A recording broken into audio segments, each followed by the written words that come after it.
বাস্তু বাস্তুশাস্ত্রে তুলসীর উপযোগিতা। নমস্কার বন্ধুগণ, আশা করি ঈশ্বরের কৃপায় আপনারা সবাই ভালোই আছেন।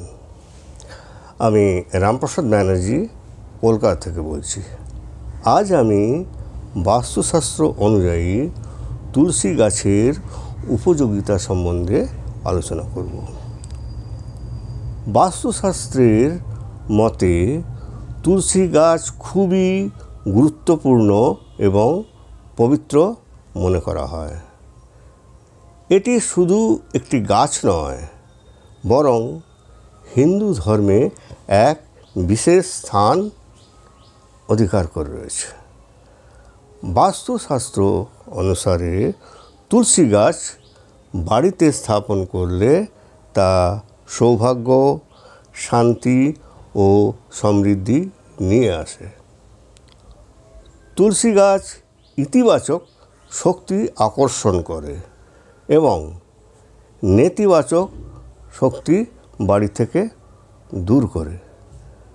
তুলসী গাছের পাতা বিভিন্ন রোগের প্রতিষেধক হিসাবে কাজ করে।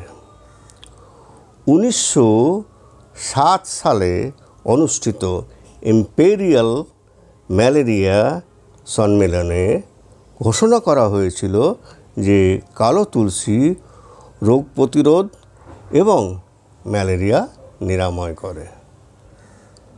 তুলসী গাছ আয়ুর্বেদের বিভিন্ন রোগের চিকিৎসায় ব্যবহার হয়ে থাকে, যেমন সর্দি, কাশি, শ্বাসকষ্ট, হজমের সমস্যা, ডায়াবেটিস এবং হৃদরোগের মতন বিভিন্ন রোগের চিকিৎসায় সাহায্য করে।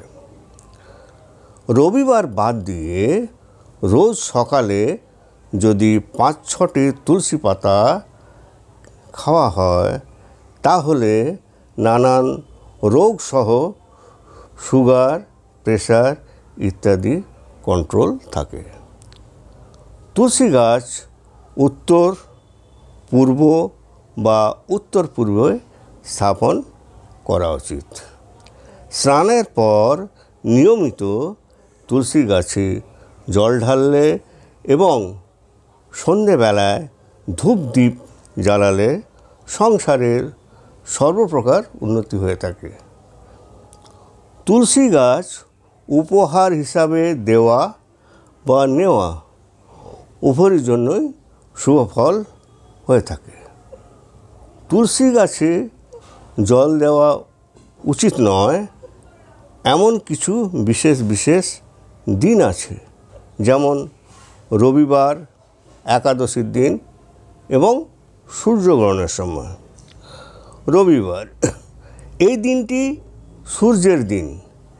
এই দিন তুলসী দেবী ভগবান বিষ্ণুর জন্যে নির্জলা উপবাস করে থাকেন বলে বিশ্বাস করা হয়। একাদশী দিনেও তুলসী দেবী নির্জলার উপোস করে থাকেন। এই জন্য এই দিনেও তুলসী গাছে জল দেওয়া উচিত নয়। সূর্যগ্রহণ এই সময় তুলসী গাছে ছোঁয়া উচিত না এবং তুলসী গাছে জল দেওয়া উচিত নয়। অন্যান্য সময়, যেমন রাত্রে তুলসী গাছে জল দেওয়া উচিত না এবং রাত্রে তুলসী পাতাও ছেঁড়া উচিত নয়। তুলসী গাছ কখনো সরাসরি মাটিতে স্থাপন করা উচিত নয়। তুলসী গাছ সবসময় কোনো মঞ্চেই স্থাপন করা উচিত। যদি তা সম্ভব না হয়, তাহলে কোনো টবে স্থাপন করা যেতে পারে, তবে টবটিকে কোনো একটু উঁচু জায়গায় রাখলে ফল ভালো পাওয়া যাবে। তুলসী গাছ দক্ষিণ পশ্চিম বা পশ্চিমে স্থাপন করা উচিত নয়।